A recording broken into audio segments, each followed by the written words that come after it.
رابطه ما با مخلوق خوب است یا نیست؟ مردم از اخلاق ما شکایت خو ندارند. کسی آمد پیش دوست خود گفت که والله فلانی مولانا علامه بسیار عالمه، زبردست عالمه. گفت والله عالم خو هست، منتها مردم از اخلاق او شکایت دارند. گفت چی میگی تو؟ آنقدر او در مورد اخلاق سخنرانی خوب میکنه که مردم همه به وجد میآیند. گفت که بله، من به علمیتشان شکی ندارم، منتها مردم از اخلاقشان شکایت دارند. آمد همین دوستدار عالم پیش مولانا گفت جناب مولانا یک کتاب راجع به اخلاق بنویسید.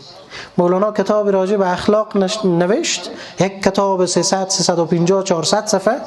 کتاب که چاپ شد، کتاب رو گرفته رفت پیش دوست خود گفت فلانی همین کتاب رو ببین چه قسمه نوشته است، اخلاق محمدی، اخلاق مسلمان.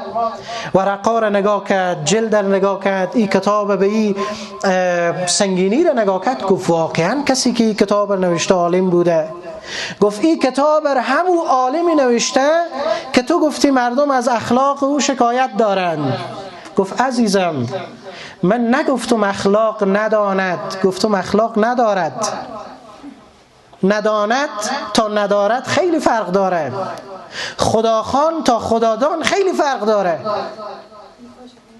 خداخوان تا خدادان خیلی فرق داره.